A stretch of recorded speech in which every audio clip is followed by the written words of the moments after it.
Good afternoon, dear student. In our previous class, we have discussed regarding the concept of energy and also a type of energy. Now, we are going to discuss conservation of force, conservative force.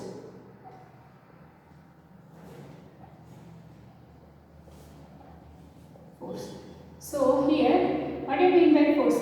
So here, force is very familiar to us. The concept of force is force means it is a pull or push of an object. So then, what then should be happen? So here, what do you mean by conservative force? So conservative force means it is said to be conservative. Then, if the work is done by the system is followed by the initial and final position of a body. So if the work is a force is said to be conservative force if work done by a body,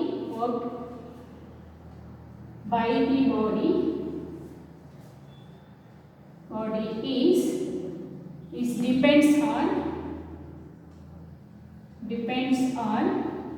initial and final position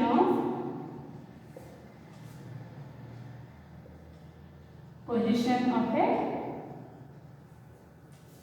body is called as conservative force. Example for this, gravitational force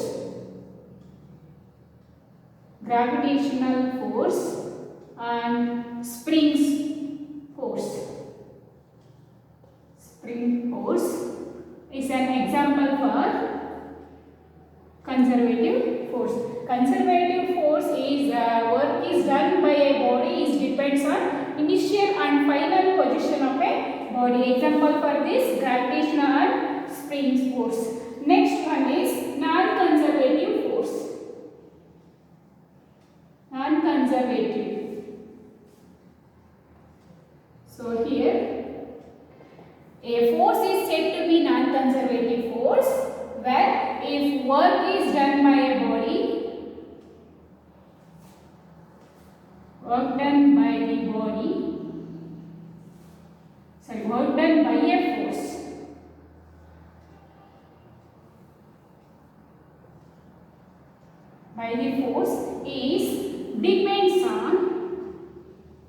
depends on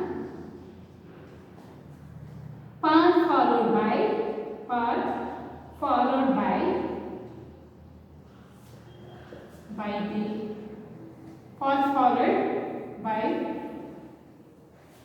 between the initial and final position of a body. So here, a force is said to be non-conservative force if work is done by the force is depends on path followed between initial and final position of a body is called as non-conservative forces. Example for this, frictional force. Frictional force is a good example for non-conservative forces. It depends on path followed by the body of initial and final position. Then what are the differences between conservative and non-conservative forces?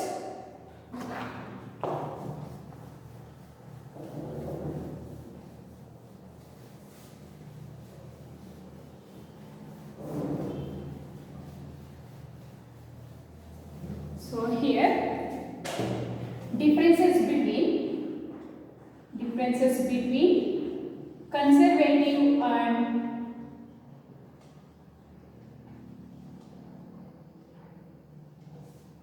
non-conservative forces.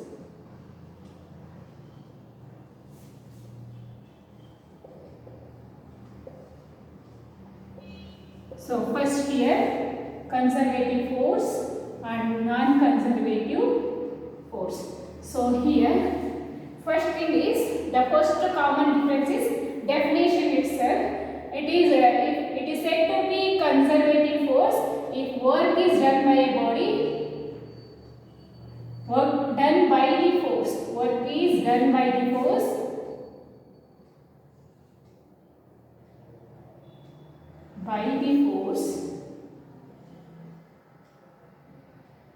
force is depends on initial and final position of a body. This is the first difference. And here, if the work is done by the force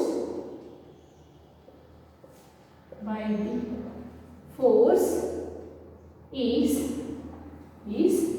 depends on path followed between initial and final position of a body.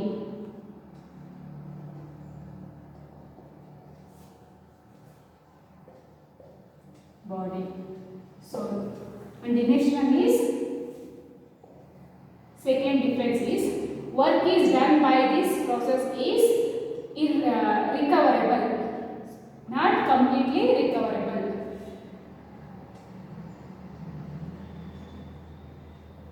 Is not completely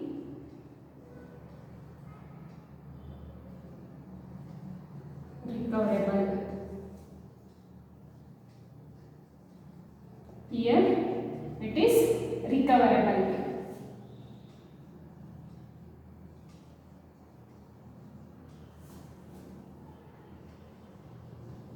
So here work is done by this round trip is 0. Here work done by round trip. So work is done in a round trip is 0. So here is not 0. So here it is a central in nature. So here it's retarded in nature.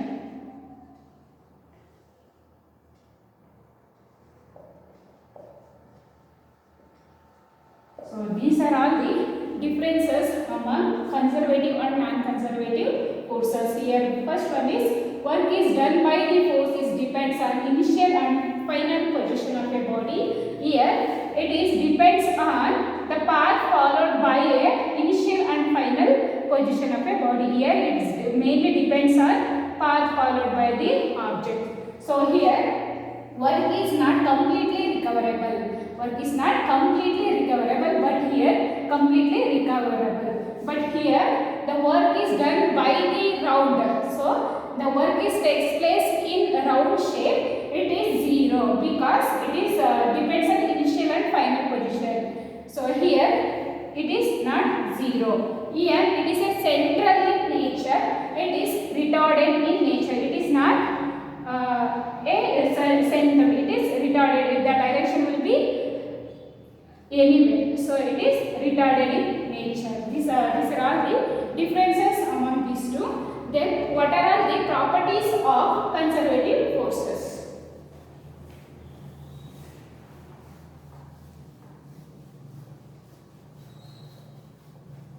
So observe this. These points also indicate that these are all the properties of conservative forces. So same thing here also. Work done by the force is depends on initial and final position of your body, and work done is not completely recoverable, and work done by the round trip is 0. It is a central in nature. These are all the comes under the properties of a conservative forces. Next,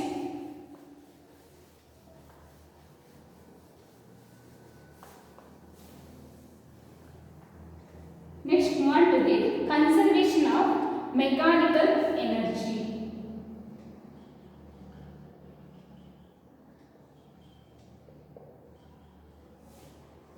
mechanical energy. So here,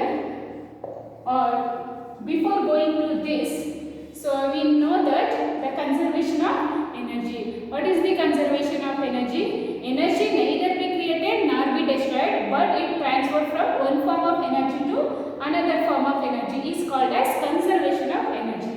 But now we have to know about a conservation of mechanical energy. So mechanical in a given isolated system, in a total isolated system, mechanical energy remains kept constant is called as conservation of mechanical energy. Now, verification of mechanical energy in the case of freely falling body.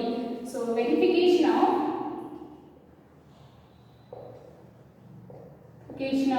conservation of mechanical energy in the case of freely falling body.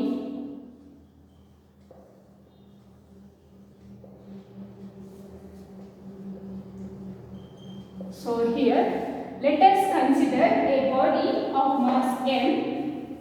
So now here, so this is a body of mass m. It is freely fall. This is a point A. This is point B. This is point C. B, C. So this is a body freely falling towards the earth at some height h from the ground, and here the body first move from A to B at a distance x. At a distance h, here h minus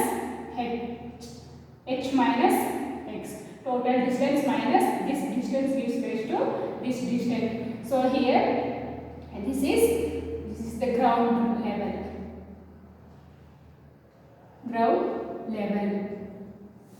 So here first we consider here a object of mass m. Consider an object of mass m. First, the body is at a point A. It is freely falling towards the ground at some height h at a distance from, first it moved from A to B at a distance x, and again B to C at a distance h minus x. Now we have to find out what is the total energy at every point. Now let us check at what potential, at what total energy is conserved at a point B.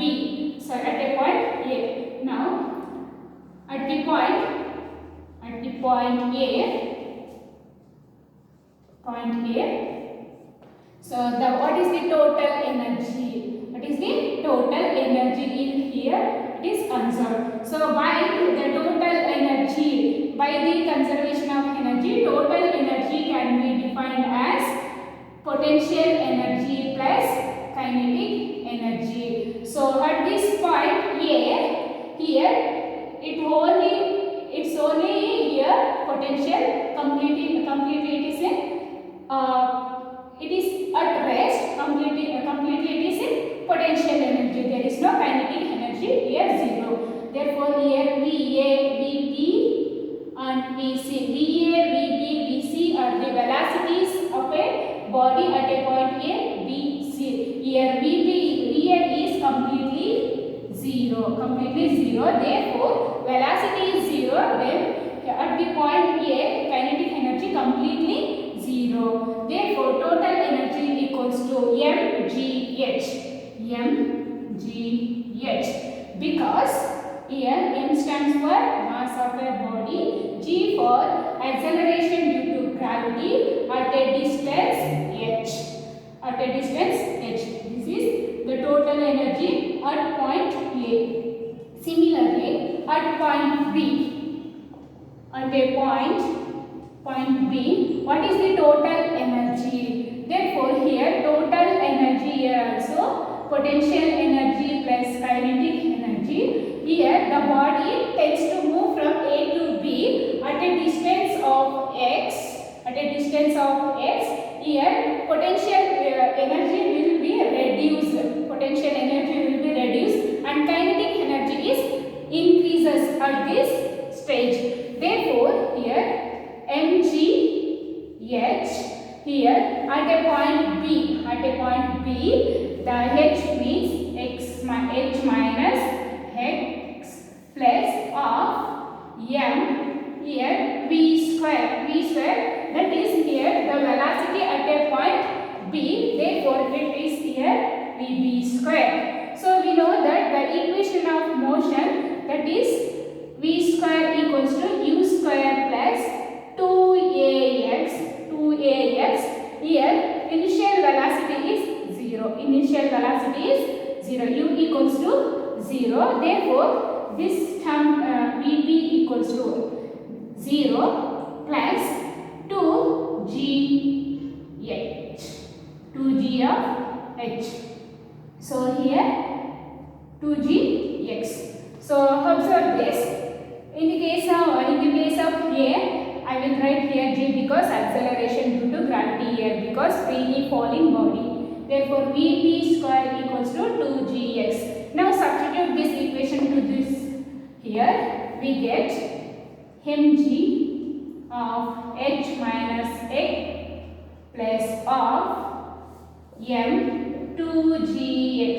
Here 2 get cancelled, remaining here.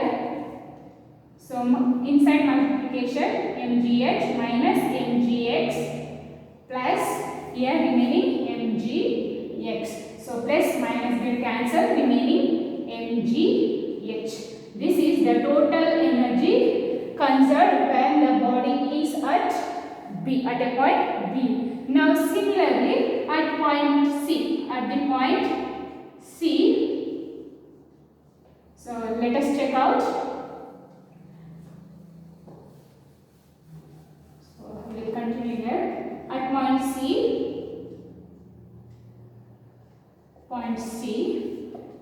total energy equals to potential energy plus kinetic energy here. So at the point C, here the potential energy completely 0. It's a kinetic energy. So here potential energy become 0. Pe equals to 0. So here, we know that the expression of kinetic energy, that is of m here vc square, because velocity of a body at C point. Therefore, vc square. We know that vc square, according to the equation of motion, vc square equals to u plus 2ax. Here u become 0. So it is 2gh at a distance h. Therefore, vc square is 2gh. So substitute here half mg 2gh. Now 2 get cancelled, remaining mgh. Te, total energy equals to mgh. So here from the case at a point A, at a point B, at a point C, so all the equation, the total energy is mgs. From these